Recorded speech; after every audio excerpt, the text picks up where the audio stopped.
moonwalk in. Do a spin. No. Like that. Oh, no spin. No spin. Well, good afternoon, everyone.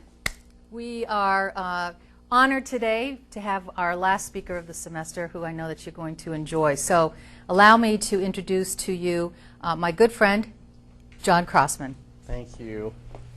How you doing, guys? Good. Good. We're going to go through a presentation today, and the title of this presentation is the top 5 ways to get fired and the top 5 ways to keep from being fired. Okay? Now, as I go through this presentation, there are going to be some parts of it that you might think to yourself, there's no way that's ever going to apply to me, and so you might just think, I'm not going to listen because it doesn't apply to me. Well, there's certainly many parts of it may not apply to you, and maybe none of it applies to you, but here's what I promise you. If in your career your goal is to someplace be in management or leadership, you will have to deal with 100% of these issues at some point in time. So the message may not be directly to you, but if you're in leadership and business, these are all issues that come up again and again and again. As just a basic setup, I just want you guys to understand that. Okay? Does that make sense? All right, cool. All right, let's go through the first thing I want to talk about is just sort of our key assumptions. First slide. These are my first just quick key assumptions. I try to think through, like, know your audience and know who you're talking to. And so the first thing I make an assumption about you guys as an audience is, number one, is you're intelligent. Is that correct? Good? Yes? Absolutely good. And part I say is like, hey, you're at a major university. You didn't get here because, you're not smart. You clearly have a good basic knowledge of intelligence. That's great. So that's what I'm speaking to. The second thing is that you have desire. Now, what's funny is, maybe another way to say it is having passion. When I think about my approach when I'm talking to college students, I visualize my mind and make the assumption that what you guys are smart and that you have passion and that in your life, when you look at your future, you want to do great things. Okay? Now, I know that's not always true of college students. Some college students are kind of floating around. But I'm making assumptions as I'm presenting this information to you that your desire is to be a passionate, successful person. It's funny that I think the great enemy to me that I sort of often dealing with is apathy and discouragement. So many times with students, it's like, hey, if they just apply, they make an effort, they be passionate, they care, they can be very, very successful. It's not their intelligence holding back, but maybe it's just a level of not caring that much. So I'm going to go with the assumption that you have passion, you have desire, you want to be successful. And then the third thing is maturity. Now, here's something interesting. My wife and I, we have 2 daughters, and my oldest just turned 9 this weekend. We had our first ever slumber party, by the way. This is awesome. And no, I didn't get any sleep, but we had a good time. And my youngest one's 7. But when we were first having our kids, our church had a class, and it was teaching about parenting. And they opened the class up by saying, what is the goal of parenting? And I thought, man, that's a great question. I have no idea what the goal of parenting is, and that's probably something I should have thought of before I started having kids. But they said the goal of parenting is to teach maturity. And I thought, well, that's cool. And then they said, what is maturity? Now, when I was growing up, when people would use the word, like they'd say that person's immature or maturity, I always found kind of offense to that. I kind of always thought people who called other people immature were immature themselves. And I couldn't remember quite what was the context of what is maturity. So let's go to our next slide, and let's talk a little bit like what is maturity. That's a picture of my dad, by the way, so I'm going to give a little props to my dad because he's a good guy. Anyway, there's 3 ways that we describe maturity. Okay? The first one is self-control.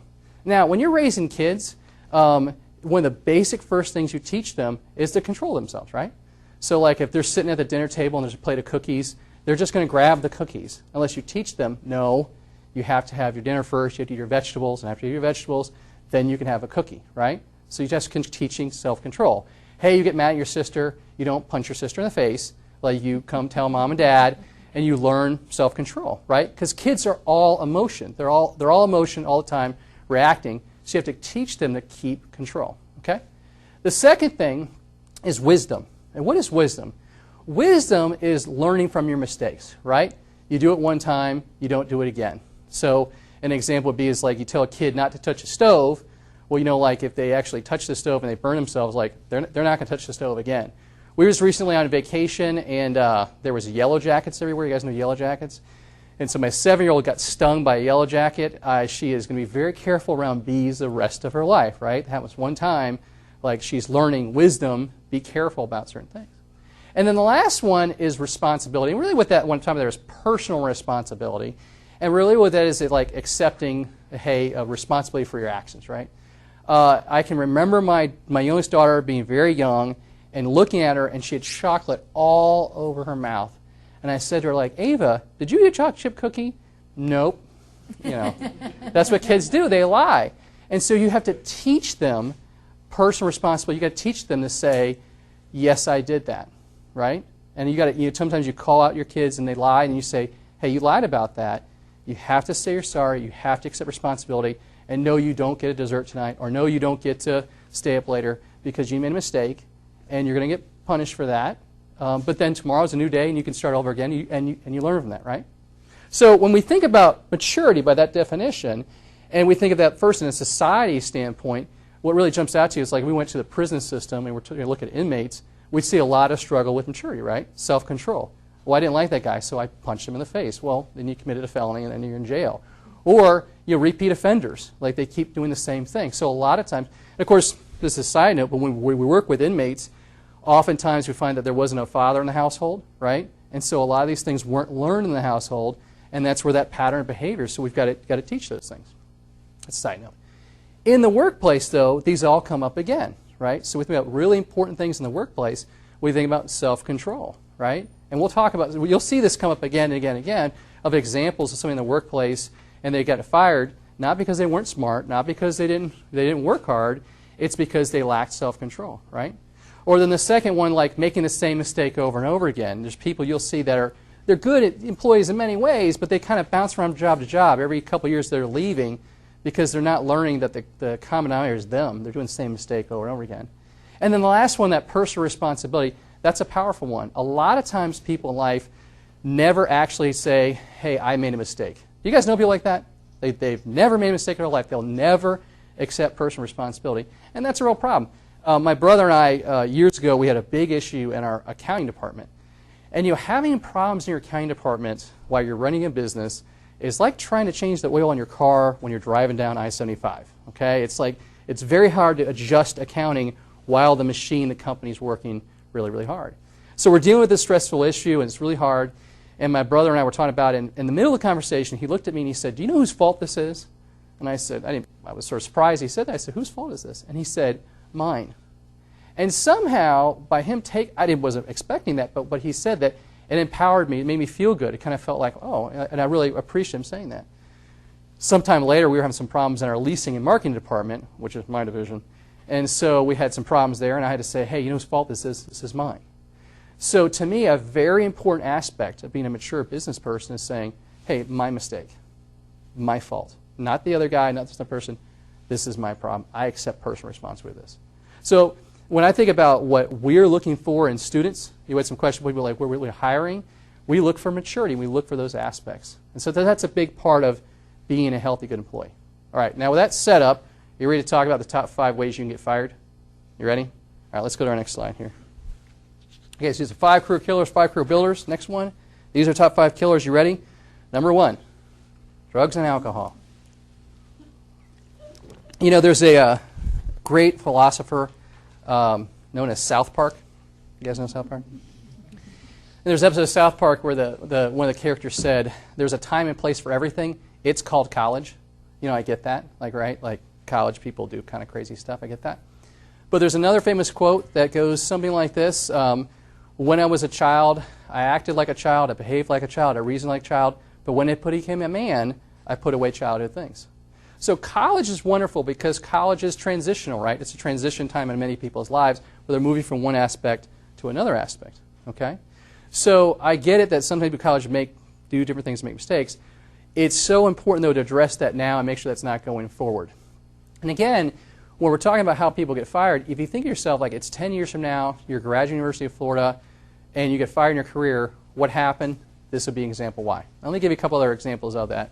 One is the Orlando Business Journal 6 or 7 years ago had these quotes of the year, and one of my quotes they named as a quote of the year.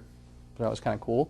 And so what was the quote I had that people really connected with? And the quote was, office parties, Christmas parties, are work, not parties. Don't get fired after having too much eggnog. Okay? And there's real truth to that. Like, in your mind, you might think, if somebody says there's a party equals drunkenness. You know anybody that thinks like that? Right? Some people think like that.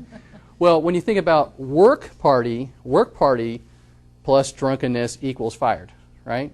So to me, when you think about it, if you're going to a function that is a work function, but there's an open bar or whatever, that's cool. Have one beer. Have one glass of wine. Self-control. You're not there to party. You're there to work. And what's funny is I actually don't drink, and I don't have a real sensitivity. Like, I don't know when someone's had too much to drink. I don't know.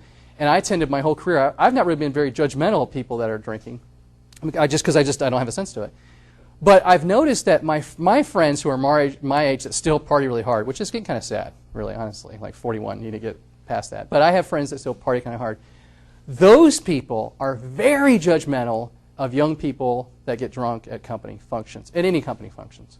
And the reason why is because they have the discernment and the self-control. They know, hey, if it's Saturday night and I'm with my friends, I can do whatever I want to have a good time.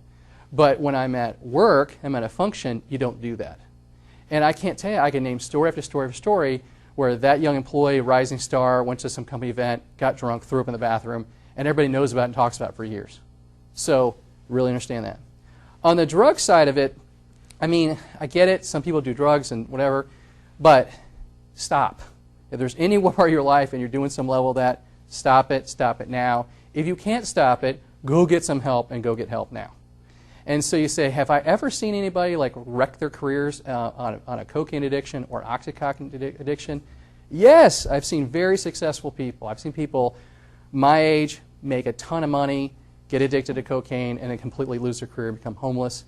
It was one of the saddest things I ever saw, and I've seen this year after year, I've seen the things. Guy that we did a lot of work with, nice guy, younger guy. At that time, we were about the same age. And we got an email that he was going to be on leave or something for a little while. I didn't know what was going on. And then about a couple of days later, we got an email that he was dead. And what happened was he got addicted to Oxycontin, prescription drug, and then was abusing it, and then he went to detox or whatever, and they removed it, and then his body couldn't handle it, and he died. Okay? So to me, it's like throughout my life, if I know people, white-collar professional business people have ruined their lives, absolutely. It's bad. Stop. So get control of it and get beyond that. Okay? All right. You want to go to the next one? That's number one. You want to go to number two? Number two. Number two would be sex. Love that picture of Bill.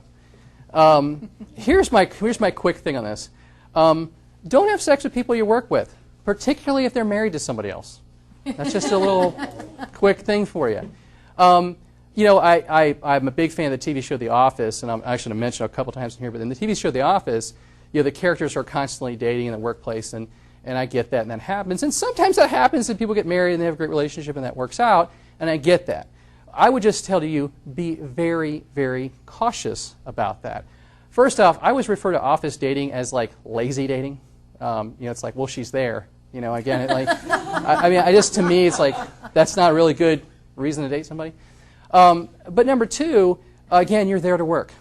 And I have seen outstanding young people, and their careers have really gotten limited because they start dating someone in the workplace, and things and issues happen with that. And I really think, particularly for women, I think that's tends to be a bad move and not the best career advice.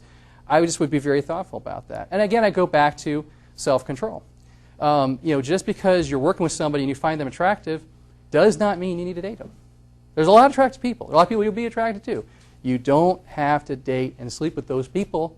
You can date someplace else, and I would be very, very thoughtful about it. I had a guy that I knew, good guy in a lot of ways, a friend of mine.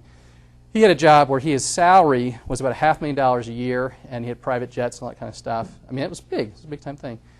And he was having an affair with his director of marketing, and she was married, he was married. And so anyway, finally people found out about it, and it kind of nothing happened. But I think finally what happened was his wife contacted the CEO, and it really blew up, and they both got fired. And so you look at that, and his career has never really recovered, from that moment.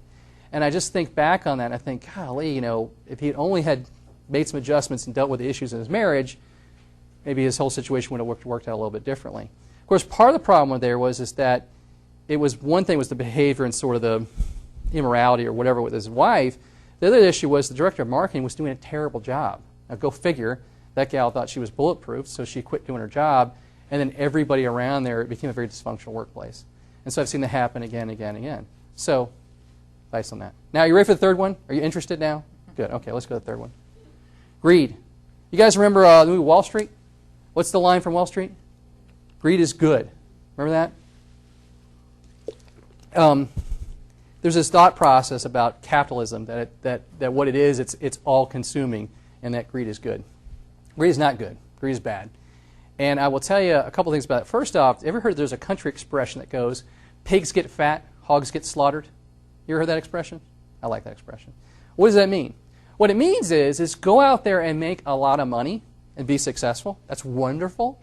And at the same time, leave something for somebody else out there. Don't try to make it all.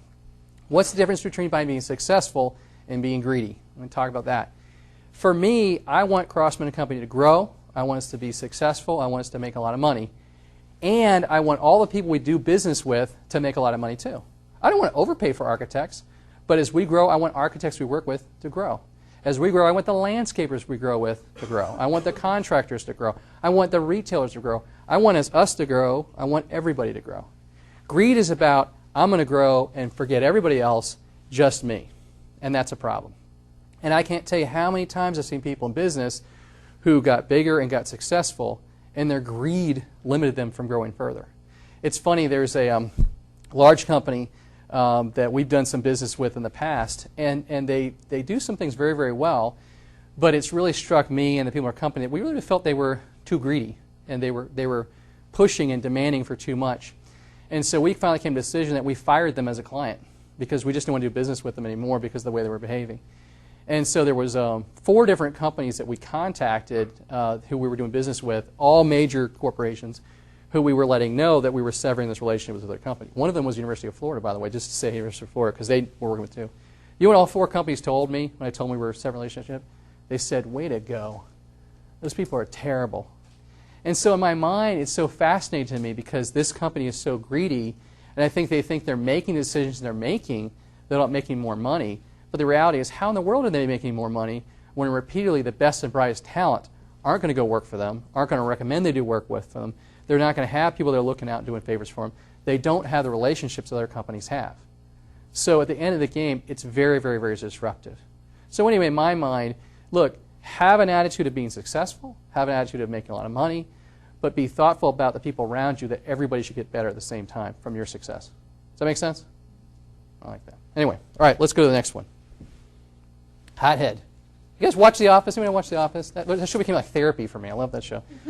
This is Andy Bernard and the character of The Office, and he lost it, and so he punched a hole in a wall, and they sent him to anger management. Okay. Now, you guys, some of you may have heard of the book of Proverbs. It's in the Old Testament in the Bible, and the book of Proverbs is one of the oldest books ever written, and really it's a book of wisdom, and it's 31 chapters. So if you ever wanted to read it, you could read one chapter in a day, and in a month you read the book. So it's very interesting basics on wisdom, knowledge. And one of the things that's said repeatedly in it is it says, don't be associated with a hot-headed man. Right? People that get angry very, very quickly. Do you know people like that? That just happens and they get angry very, very fast. Okay? I think some ways, and maybe I thought this when I was younger, that guys like that were tough guys, they were strong guys, like, yeah, they, whatever. And the older I get, I realize that proverb that was written 1,000 years ago is so true. That's a very bad trait. It's a very immature trait. Again, like a child that doesn't have self-control and just grabs something, that's what hot-headed people do. And so to me, it's like when you're thinking about being in business and doing things like that, be very, very careful about who you associate and why you associate with them. And people that are quick to get hot-tempered, those are not people that you want to associate with. Oh, by the way, if you happen to be one of those people, go get professional help. Go get professional help and get that worked out. Side note, this is somewhat related to this. If you ever open a newspaper or you watch on TV and you see that a young woman has been murdered, who killed her? Exactly. Her boyfriend or her husband is the one that killed her. 90% of the time. It's so funny to me when people talk about issues with crime and violence, things like that. And my father-in-law, bless his heart, he worries about my wife and my sister-in-law, and so he'll send these emails like, did you hear about this new serial killer? And they jump in the backseat of your car when you're getting gas. So when you're pumping gas, make sure you look in the back seat. Like, man, that is not happening. That's not happening anywhere. That's craziness. And I think to myself, like, if he was really worried about my wife ever being murdered, he should really be thinking about me, right? Like, I'm not. What I'm saying is like, the reality is that like it's somebody in your house is a relation. In business, if you open a newspaper or you watch TV and you see that a business person has been being sued, who's suing them? They're partners. They're business partners, right? So in life, here's just a truth for you.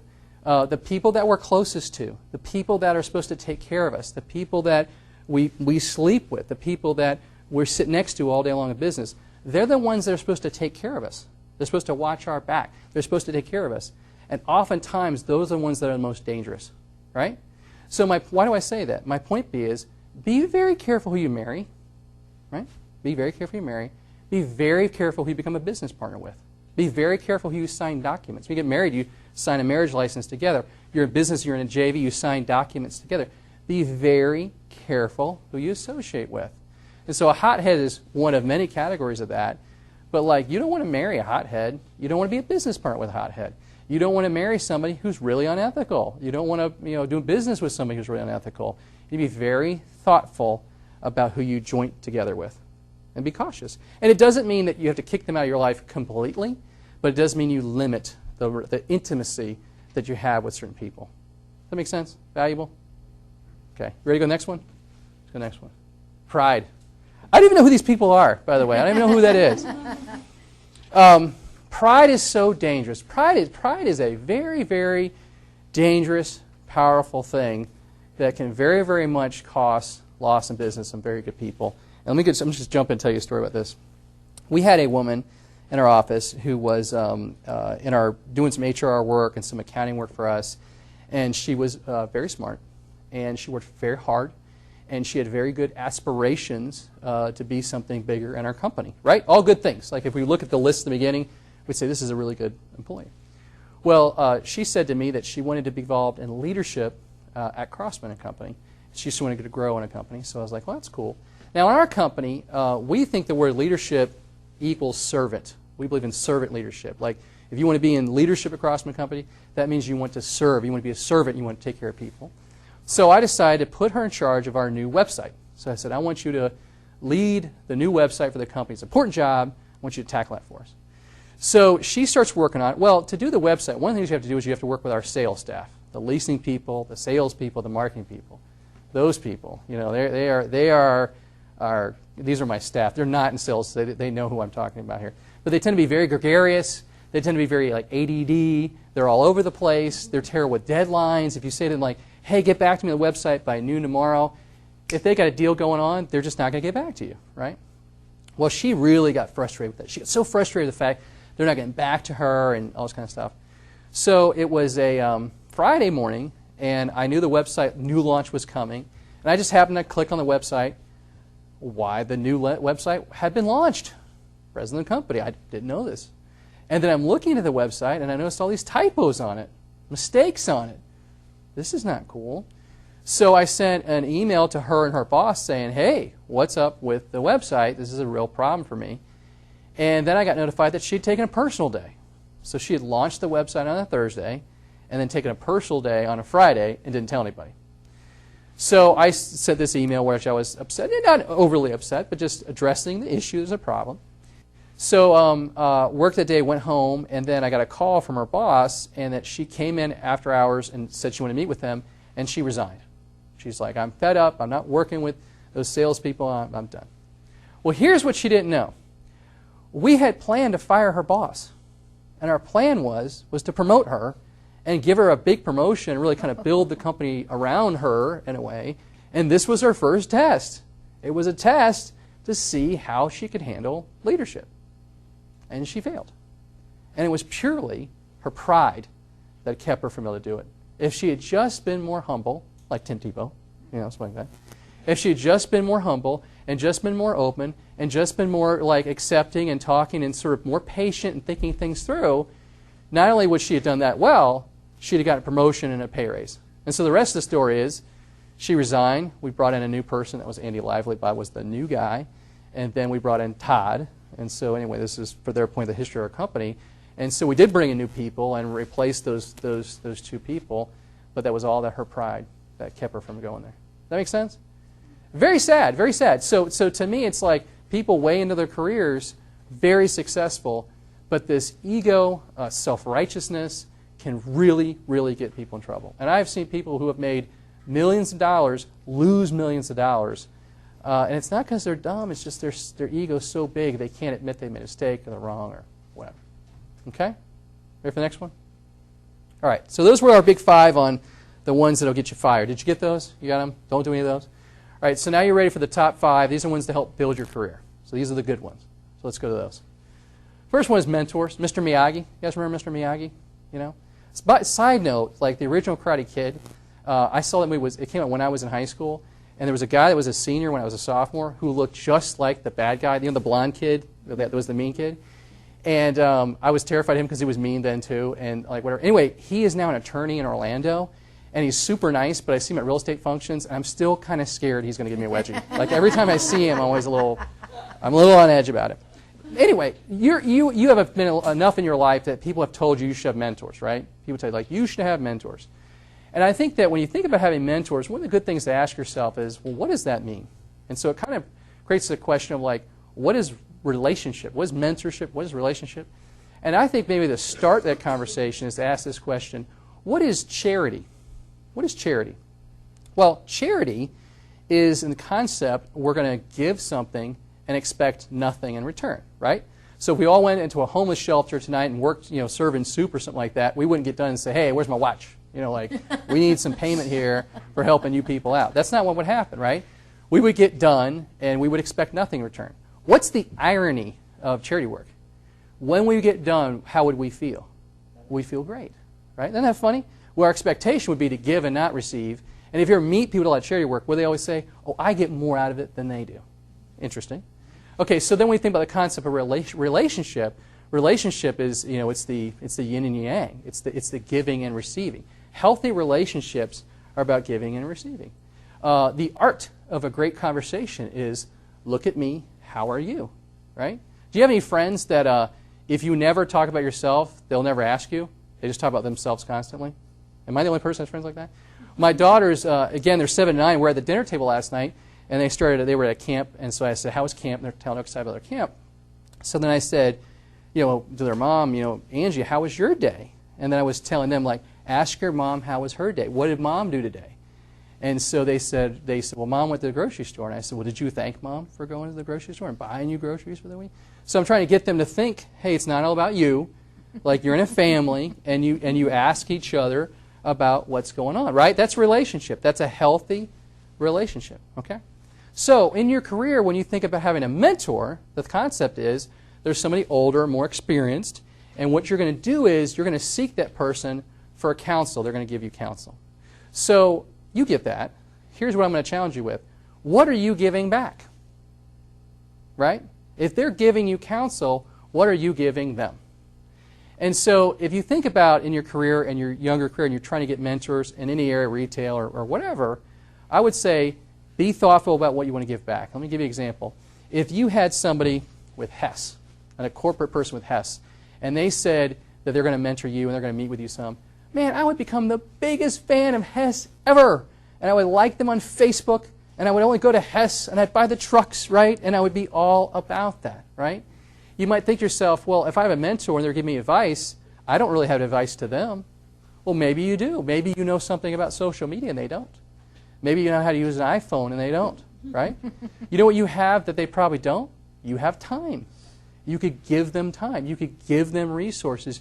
You can help them out. I had a young man came and saw me years ago, and he was trying to decide whether to go to grad school here at UF or not. And so he asked to see me. I met with him for a little while. And I couldn't meet with him long because I had to go. We were moving that weekend. I said, I got to go. I'm moving this weekend. So later that day, I got an email from him, and he said, Mr. Crossman, thanks for meeting with me. You said you're moving. Do you need any help moving this weekend? What? I was like, wow, this kid's impressive. I hired that kid. I should have had him move me. That was Whitaker.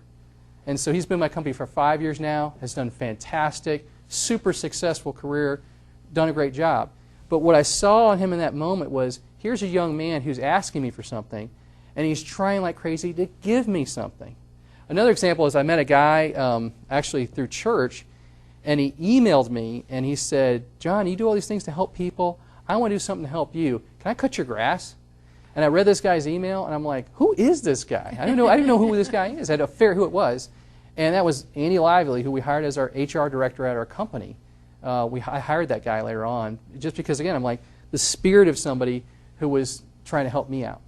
So whoever your mentors are, whoever they are, man, be about them. Give them time. Ask them if you could come by their office and say, hey, if you have a company event coming up, do you need me just to come there and serve drinks? Do you need me to come and sweep the floor? Can I come help set up tables? Can I come pour coffee? Do you need me just to be in your office? You know, it's like a Saturday. You just need me to come just work and knock some stuff out? I'll be happy to do that. I was sitting on a board one time with a bunch of CEOs, and I asked them, if you had a student that contacted you from your alma mater and said, I'd like to come and just volunteer for a day and work your office, just be around you, get coffee, and whatever, would you say yes? 100% said yes. I said, how many students ever asked you that? And it was 0, right? So to me, it's like having a spirit of being in relationship. You don't want to hold your life be a child that's being given to. You need to be an adult that's in relationship, even if it's a... Does that make sense? Can I move on now? Are you getting that one? It's important. Okay. Let me go to the next one. Brothers and sisters. I love that picture. By the way, I have a stepbrother, and he is in Hollywood. He's an editor, and he does work on The Bachelor. Now he's doing duets. He's won an Emmy. That's not part of this presentation. I just think that's kind of funny and weird. And on his birthday, I sent him that picture because I thought that was very funny. And he knows Will Ferrell. Go figure. Isn't that weird? Yeah, no, that's just a side note. Cool guy. Anyway, in your life, follow this. In your life, there's kind of 3 levels of relationships, right?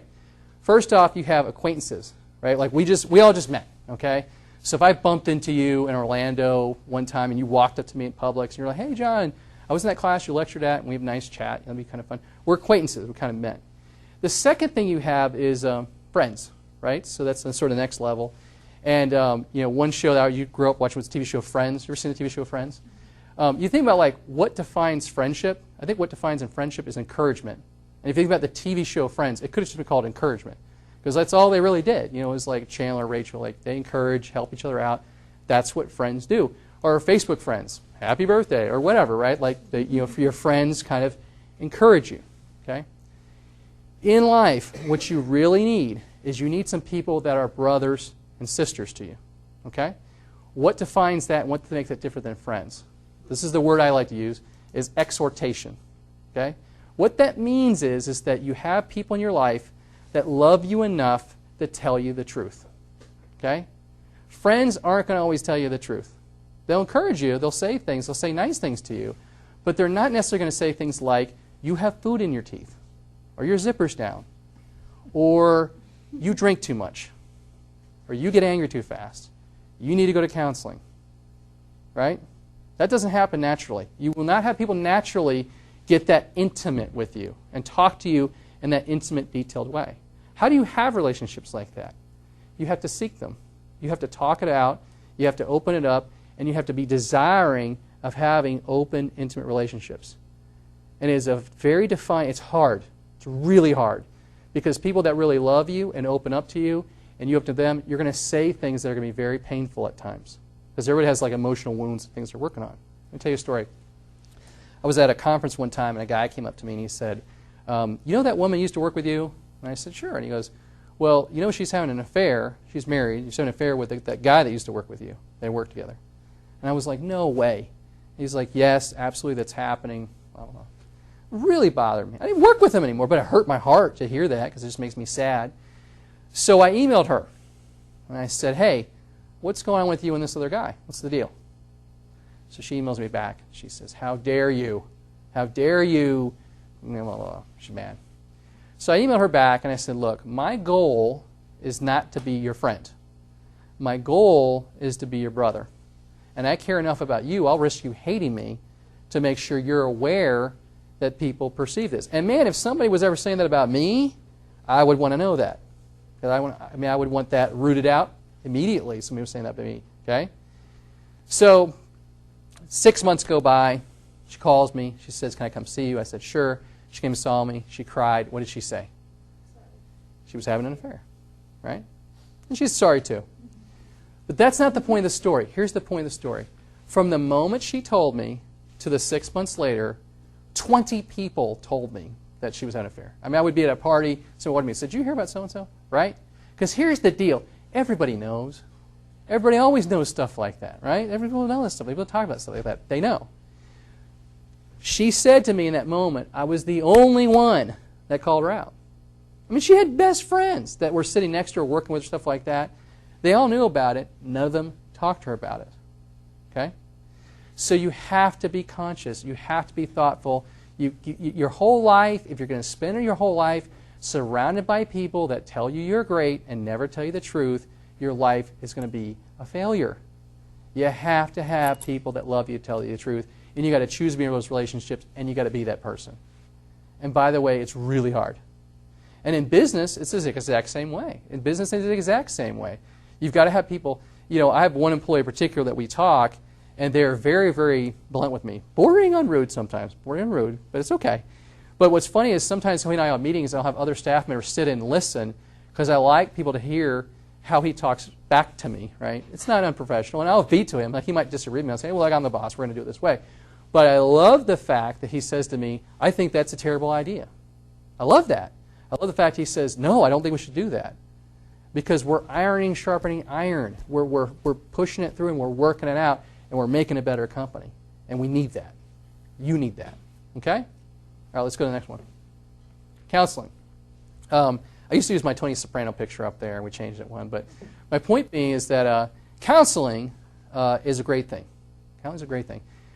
In 2004, my dad passed away. He was on dialysis, and it was really sad. He came home from the hospital, and he was with us for a few days, and then went to a coma and passed away at the house, and that was hard. And then our house got hit by a hurricane like the next month, and so we had to move out. We were pregnant. And then my second daughter was born, and then when she was 2 weeks old, she had what they call an acute life-threatening event. She almost died.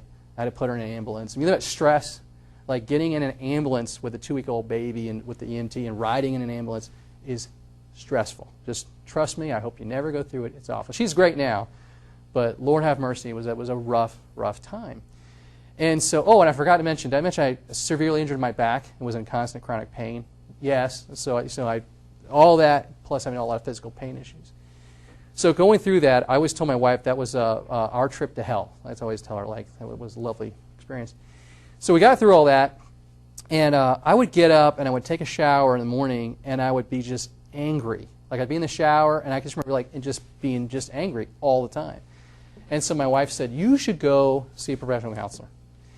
To which I said, no, thank you. I have no interest in that. And she said, well, you need to because you're angry all the time. And I said, well, you know, look, my kid almost died. My dad died. Our house got messed up. My back hurts. I'm angry. Like, that makes sense. She said, well, you need to work that out. Oh, and as a side note, I made more money that year than I ever made in my whole life. And I could care less. Care less. Okay? So I started going and seeing a counselor, and I was really embarrassed about it. I used to write on my calendar in a meeting. So somebody was like, where's John? They could look at my calendar like, oh, he's in a meeting. You know. And I would tell you that those moments with that counselor were some of the best business counsel I ever got. Defining moments of my business were made sort of working through and dealing with my dad's death and dealing with that pain. Counseling, very, very, very healthy to me. Very healthy. Very helpful defining. In your life, you're going to have health issues, right? You break your arm, you might have appendicitis or whatever. And what do? You go to a doctor. You go to a doctor and you get help. So in your life, you're going to deal with death. You're going to deal with sadness. You're going to deal with other things. Go get help. I had a dear friend of mine, actually was a coworker, and came and saw me at my house. He said, hey, can I come see you? And I said, sure. It was over Thanksgiving weekend. And he said, hey, I got to talk to you about 3 things. And I said, okay. And he said, well, there's this deal I didn't talk to you about, and then this deal. And my wife's having an affair. So if we could talk about those 3 things, it would be really helpful. I said, well, tell me that third one again. And so we went through, and I got him in some counseling, and it was a very stressful time. But the counseling really helped save him. And one of the things I told him during that tough time, I said, hey, man, it's like you've been in a car accident. And if you were in a terrible car accident with a huge blood injury, we would need to take you to the hospital and heal the wound, and you have to go through physical therapy, and it would take a long time to heal that in a healthy way. But if you don't heal in a healthy way and it gets all mangled up and then years later you have to get it treated, how painful will be a physical wound to deal with if you didn't deal with it properly, right? And you had gangrene, you got to get it all cut out. So that's a powerful imagery, right? But that's the truth. And so in his emotional state, we have to deal with that emotional issue and we have to deal with that in a healthy way. And he's doing great now. But a big part of it was because he stepped into that early on. If you're thinking about getting married, get premarital counseling. If you get married and you ever have an issue, go see a counselor. For guys, it's one of the most masculine, courageous, manly thing you can do is say, let's go get help. And by the way, counselors are a lot cheaper than divorce attorneys. So that's one's for free. That's just a freebie in there. So counseling, very, very powerful. Good thing to do. Okay? Let's go to the next one. Coachable. This slide is just completely pandering to the audience, by the way. To me, being coachable is about having the ability to learn, right? It's not, I guess it's beyond that. It's the desire to learn. It's the desire to want to be coached. You know, if young people would do everything we tell them to do in our office, they're going to be really successful. All they have to do is do what we tell them to do, but many times they just choose not to do it, and that's why they're not successful. Coach K, the Duke basketball coach, I know you guys probably aren't big Coach K fans, but just go with me. It's a good story. But Coach K is a great basketball coach, and they interviewed him one time, and they said, how is it that you attract this great young talent, and they play so well, and they graduate, and he's like, how do you find this talent? What is it about the process that you have these great players? And so he says that one of the things he'll do in a recruiting process, he'll look at a young man, and he'll say, you should say thank you more often. And the young man will respond in one of two ways. The young man might say back, why, thank you, Coach K. I appreciate you telling me that. Thank you. I shall work on saying thank you more often. And thank you again. Or the young man might say, what are you talking about? Saying thank you more often. Right? So why is he doing that? He's doing that because when there's 3 seconds left and he says, I need you to pass it to you, and then you need to go to you, and you got to take that shot. Do what I'm telling you to do. And they go, yes, sir. And they do it. He's got it. He's coaching an Olympic team, for crying out loud, right? I mean, the guy knows what he's doing. And if the players trust him and they take his coaching, they're going to be successful. Coachable is the opposite of pride, right? It's funny. I love Tim Tebow. Love him. And I love the way he talks about he's humble. He talks about humility. And he's a coachable guy. When you see him, you like him. I saw an interview that they had with him and Sanchez. I was watching this morning. I was running. And it's like, gosh, he's just so likable because he's constantly open to coaching. He's not talking about himself. He's talking about the team. And as talented as he is, he's looking for help on how to get better. It's such an admirable, refreshing characteristic. So be coachable employees. Okay? Let's go to the next one. Ooh, connections. All right. So my dad, years ago, when he was young in his life, was a salesman. And he had a great expression. He said, what's the difference between a good salesperson and a great salesperson? You know what the difference is? A great salesperson's stories are true. Great salespeople, great networkers, know how to naturally connect with other people, right? So like if you see somebody and you're like, hey, I really like your tie, John. In your mind, you're like, oh, I hate that tie. Well, that's brown-nosing. That is not being, connecting with people. But if you meet somebody and you're like, we're talking earlier, like my first boss was from Boston and you're from Boston, like that's connected with this common ground. That's how we connect, right? And so when you're getting into business, networking, relationship development is so important, and it really starts with commonality. People used to say if you want to get in real estate, you needed to drink and you needed to play golf, right? I don't drink and I don't play golf. I don't do either very well, I guess. I don't know. But why did people say that? People said that because I think people get nervous. Hey, I don't know what to talk about. But we're going to have a beer. We can talk about the beer. Or we're going to play golf. I can't know what to talk about. Well, we can talk about golf, right? Well, you don't need those things. What you need to do is be a person that knows how to commonality connect with people. Now, here's a quick, easy thing. You're going to be graduates of the largest, most influential alumni base in the state of Florida. There are thousands, hundreds of thousands of people that if you walked up to them and said, go Gators, they'd say, go Gators back, and you connect them that fast, right? So first things first is, wherever you go, wherever you move to, man, join and get involved with alumni, get involved and know people. And if you move to a city that's got no Gator boosters or no alumni association or whatever, start it. You could be president. That'd be cool, right? And be totally passionate about that. So you have commonality you can start with. And as you build your career, you learn other ways to do that, right? But that's how the business world works. It's about relationships, it's about networking, it's about connecting, right? Go to your strengths. Go to the things you're passionate about. Go to who you feel called to be. Connect in those worlds. And then beyond that, as far as your degree, if there's things you're passionate about, sailing, well, meet a lot of people in the city. But make those connections. Okay? Let's go next slide. I'm not going to blow through this because I got a couple more things to hit on real quick. Let's go to the next one. These are just some Crossman keys, okay? These are just extras, all right? Was this helpful, by the way? Okay. Let's go to the next one. Social media. Real quick about social media, a couple things. First off, I'm not going to reach out to you on LinkedIn or social media, Facebook or anything, because that's kind of weird. But if you guys connect to me, I will accept you. And the reason why I'm telling you that is, one, you can have access to all my database. All right. So I made a decision a while back that John Crossman, the person, and Crossman Company, are the same thing. And so, like, I put predominantly I got some pictures of my kids, but predominantly it's business, professional stuff. So if you're interested in retail, you're interested in real estate, and you want to connect to me and see what I've got going on, you're welcome to. I would highly recommend to you, like, whatever company you're thinking about, if there's 10 companies you want to go work for after graduation or whatever, man, start following on Facebook. Like, post things on there. Man, you guys are doing a great job. Like, just get out there and be aware. And the third thing I'd say with social media is that more than likely, most of you are going to be better than your first boss is at social media. And you could be an impact player by saying, hey, I'll run your social media. Just say, hey, I'll help you out to do that. I had an intern that was 21 years old. This is several years ago. And I told her, I said, hey, let's start a social media program. I don't know. My nieces are in it. And they're teenagers, for crying out loud. We'll figure it out. So we jumped in it. We started doing it. No idea what we were doing. I kid you not, like less than 2 years later, a Fortune 500 company called us and said, we see you guys are really good at social media. Could you come to our corporate offices and give a presentation on how to do social media? We said, sure. And we did. Can you believe that? It's crazy, you know. But it's rampant so fast, like, just jump into that, okay?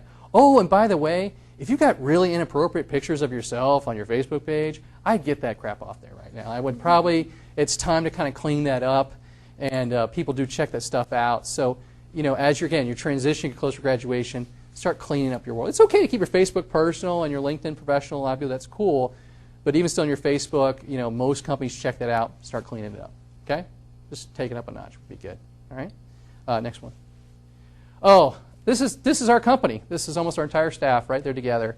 And one of my favorite expressions in life is, how can I help?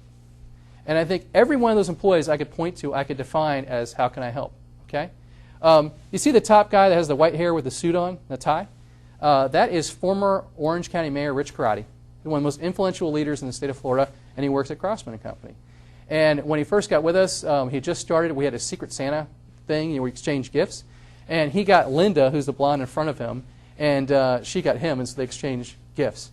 And I'm like, here's this guy who was Orange County Mayor, had 7,000 employees, really influential guy, and he came in and like, hey, how can I help? Secret Santa. He jumped in and immediately endeared himself to all the staff. How cool is he, right? He's great, right?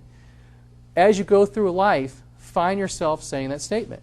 What if you were on a job interview and you're doing the interview, at the end of the interview they asked you if you have any questions and you said, yeah, how can I help your company? It's awesome. Don't I say that to you all the time? You do. Every time I meet, what do I always say? How can I help? How can I help UF? Right? And so many times when I say that, people say back to me, well, I don't know. No one's asked me. But, you know, if you're interested in retail, and Betsy's got a really cool conference that she does every year, what if you as students came up to her and were like, hey, how can we help with that conference? Do you need volunteers? Do you need to like, stuff envelopes? Do you need people to show up? Do you need somebody to help set up chairs or tables? How can I help? But if you just find yourself using that expression and meaning it, and in meetings over and over and over again, and then somebody gives you that, well, yeah, I could use some help, and you jump in that gap and you help out, oh my gosh, you'll immediately take the top 1% of people on the planet because you care and you're making that step, right? But you got to ask. So many times you just got to ask. Okay? Let's go to the next one. Well, I get a lot of questions from students about continuing education. Should I go to grad school? Should I not go to grad school? I had a student ask me this one time and said, should I go get my MBA? I said, well, why do you want to go? And he goes, well, I just don't want to limit my future by not having my MBA. And I said, well, I don't have an MBA. Do you think my career's been limited? No, you know. That wasn't a good answer in his part. So what I said to him is, look, first off, people who don't know what they want to do with their lives when they go get an MBA will not know once they get the MBA. You need to get an MBA because it's a focused decision. Like you have an undergraduate degree in retail or architecture, and you decide you want to be president of a company one day, you don't have a business background, you get an MBA. You've got an undergraduate in political science, and you want to go into a real estate career, you get a master's in real estate. There's lots of great reasons to get a graduate degree. Just make sure you have a very specific plan of why you want to do that. And by the way, have the money to do it, right? Having crazy amount of debts that's just chained around your neck when you graduate is not good. About half my sales staff has graduate degrees, about half don't. and I find the performance is pretty close. I love students who have graduate degrees. I love them that don't have graduate degrees. It's all cool. It's really about the person. So if you got the right situation opportunity, great, but it's not like have to do that. Next slide. Location. One of the most common things with students, I'll ask students, where do you want to live when you graduate? Most common answer, I'll move anywhere. And my response to that is, have you been to Detroit? I'm kidding. I love Detroit. Kid ya. But my point being is that, like, do you really mean that? Ray Sandelli is a great guy, just was with CBRE. He got out of Florida. He graduated. He got interviewed. He was born and raised in Tampa. He said, I'll go anywhere. They sent him to Seattle. You've been to Seattle? It's a great town, but it's very different. And he was there about a year, and he hated it, and he moved back home. I think students say anywhere because they feel like I don't want to limit my options. I don't find that to be a helpful answer as an employer. Like it's sort of like, it's like, what's your major? Everything. I don't understand what to do with that. What I would tell you to do is like answer that question would be, I'm flexible, but my number one pick is Charlotte, or my top 3 picks are Dallas, Chicago, whatever. Like you can say that. You can say this is my preference, but I'm flexible. It won't limit you because they might say, oh, we have a position in Seattle. Oh, okay, I'll go to Seattle. But you see what I'm saying? Like, you just need to think that through a little bit and just make sure you're a little focused in the answer. Please stop saying anywhere. Go to the next one. Personality. This real quick, I would tell students, really try to do a good job of understanding your own personality and what you thrive on. Obviously I'm in real estate, and what happens is that students get interested in being in real estate, and what they'll say to me is like, well, what they're thinking is, I want to make a lot of money, and so I want to be in development because development makes the most money. Well, they do, but they also lose the most money, and they're most likely to go to jail. So, like there's a balance in there. And here's the thing about it in life. If you pick something you're passionate about and you really care about, you're going to do just fine income-wise, right? If you want to be a school teacher and teach, 5th grade math, and you love it, you can't wait to do it, you're going to be fine. You're going to be fine, okay? So to me, it's like whatever you pick, make sure you're passionate about it, and also make sure that your personality matches that. And that's where you've got to talk to friends, take a Myers-Briggs test, and really connect those dots. Because I get people sometimes where they really come across pretty analytical, but they say they want to do a sales job, and I'm like, man, you're going to be terrible at that. So you got to sort of craft that up, and that will help shape. If you're some of you might be undecided, like I don't know what I want to do. Well, do some research on yourself. And if somebody said, hey, I want to be in retail, but you can tell they're kind of analytical, you'd be like, I don't know, you would be a store manager. Whereas some people, you probably meet people sometime, you're like, this kid would be great at Kohl's, and you know that. So if students came and met with you and asked you, just said, hey, Betsy, what do you think? You could tell them that. But they got to do some research. They got to kind of get out there and talk to people and that kind of stuff. My wife used to be an actress, and one thing she did as an actress, early in her career, she went to the mall, and she walked around and just asked people, said, she did a little survey about herself. She said, look at me, what do you think I look like? And she would take the responses, and it helped her because she was trying to shape which jobs she thought she could interview for, what kind of acting jobs, what did she look like, how people perceive her. And so that's sometimes what actresses do. That's why why would you see, I was going to say Harrison Ford, but because I don't know these young actors, but if you see like a good-looking male character, lead guy, Christian Bale, is that one of those guys? Ryan Gosling, maybe is another one. Like you wouldn't see that guy in a performance that like he's playing a nerd or whatever. And it's not that they don't have the acting skills to do it, but it's how they're perceived. And so they sort of know that actors know themselves. It's the same thing for business people. You need to know how you're perceived. Next one. Networking. Real quick on this. Oh my gosh, network. Meet people. As you as students, here's a really good idea. Have business cards. Do you guys have business cards? Get business cards. It's awesome. Get business cards. Put a Gator logo on it. You can put it on the back of it when you're graduating. It's really cool. Make your own website about you. Has your resume on it. You can link that website. It's really cool to have business cards. Even right now, have business cards. Hand them out and collect people's business cards. Start building databases right now. Okay? Be a good listener when you start networking people. Ask people questions with them. And here's a crazy thing. Ask people a question, listen to what they say, and ask a second question that relates to their answer to the first question. That's just genius, and nobody does that. What people do is they ask a question, and while the person's talking, they're thinking about something else. They actually focus on what they're saying. Let's go to the next one. Oh, you found a job now. What? Real quick. Be a team player. Be respectful. Be coachable. Treat the receptionist and the CEO and the janitor and the security guard and the managing partner exactly the same. Treat them fantastic. Okay? That's the best piece of advice I'm going to give you. Treat them all great. Okay? Maintain balance in your life. I want to say something real quick. The new CEO of Yahoo is 37. She's a woman. She's pregnant. And she announced that she's not taking maternity leave. And so this sparked this big sort of controversy. And I was listening to radio, these two women were debating it. And the first woman said, well, yes, you can't have it all. And they would never be saying this if this was a man.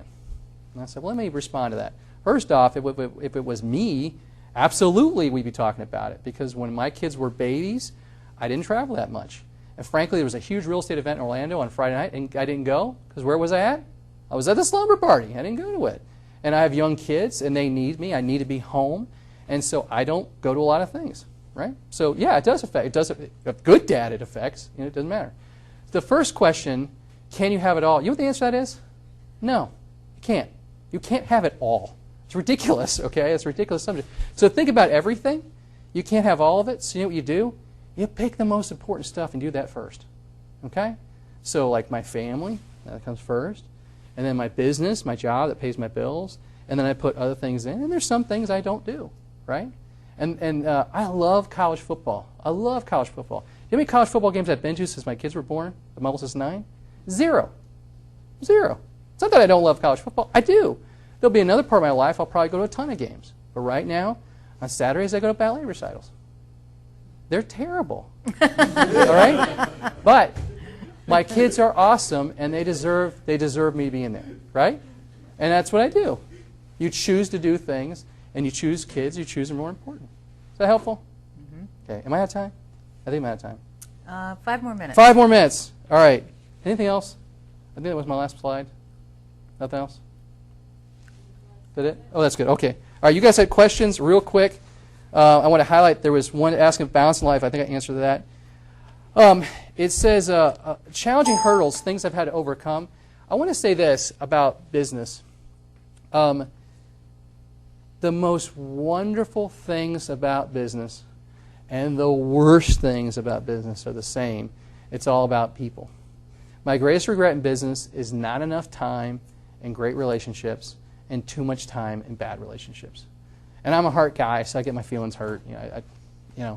But I would tell you that to me, moments with employees where outstanding things have happened, personally, professionally, it's been great. I've had moments where I had to fire employees. It was really hard. I've had moments where I've had to lay employees off. I shouldn't have to. I chose to lay employees off. Very, very painful and very, very tough. And I would say throughout all of that, I think that trying to be very focused, really honing my skill sets in, and really trying to do what's the right and the best thing to do.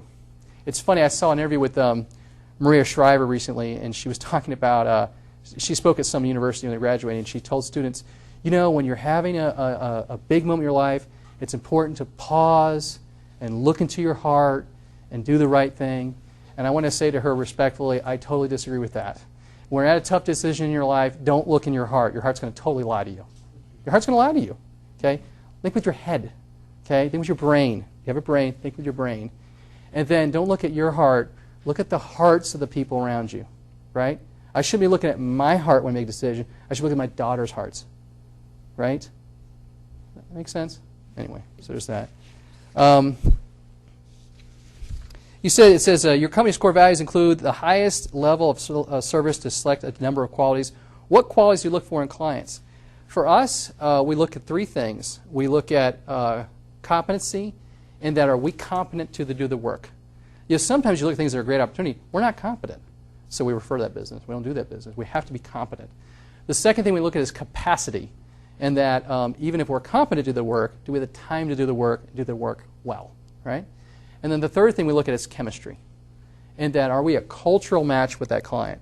And some clients we may be great to work with, but they're just not good people, and they're not passionate about the things that we're passionate about. I am so blessed because, if not all, most of my clients, if I told them I was spending the day here with you, their response that would be, that's awesome, way to go. We support that. And that's cool. So people say to me, well, you're so lucky you get to pick and choose clients. I don't get that. Anybody can pick and choose their clients. You got to focus on the type of people you can be around. And it's a lot of fun in life when you have people that share the same passions you share.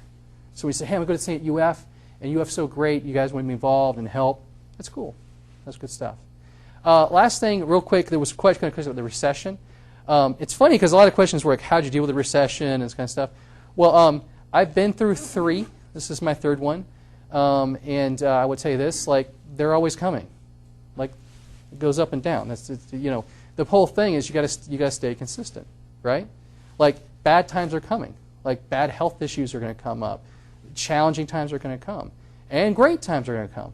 The whole key to that game is staying very, very consistent in all the things you're doing. Stay focused, right?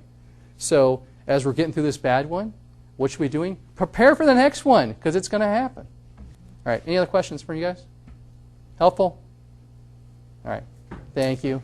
Go ahead, sir. Yeah, I just want to make an observation for being a student that's been on the other side of the fence and listening to your presentation. And I don't want to say comparing them, but for students that are here, that whoever get a chance to hear you present, I truly believe that your presentation is awesome. Oh, that's very nice of you. Thank you. Wait. Okay, can you pass that back? He said I was very handsome. I don't know if you're getting this.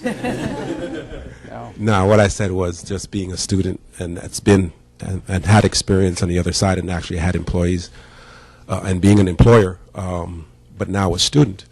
I'd just like to say that it was a privilege to just be here to hear you as our last presenter, because it almost appears as if she left the best for last. That's very nice. And I think you did an excellent job. And I think for you younger students that are listening to what he said, there's a lot of things that he said that applies to no matter what you do in life. And that's one of the reasons why I rank your presentation the best of all the presentations I've heard for this particular semester, and all the other speakers. Not to say that those speakers were bad, but just to say that your presentation was truly holistic. And I hope you guys really take advantage of a lot of the things that he said, because if you do, no matter what you do in life, you will be successful. Thank you. My business cards are here. You guys take a Crossman Company pen. Brought some pens for you. I don't have good tchotchke stuff, but I got my cards there. If it's a month from now, if it's 5 years from now, if it's 10 years from now, you think, oh my gosh, I want to ask John a question, email me anytime, call me anytime, and I'm happy to get it. And there's anything that we, my company, my staff can do to be helpful to you guys, we're here to serve. Okay? Thanks. John, I just want to personally say thank you. Sure. You know, since I've been honored to teach this class in the summer, John has been one of our featured speakers for the past like eight to 10 years. Something like that. John is a huge supporter of this university and our retail center, and I know that he really truly does mean that if you want to ask him a question, to reach out. Many of his employees have actually been through this class and saw John and now are working in his company. And out of all of the conferences that I attend that John's there, he ensures that there is a session for newbies in the business to take care of them, to mentor them. So I know that he means that. So for that, thank you very much, John. Thank you very much. Appreciate it. We're good?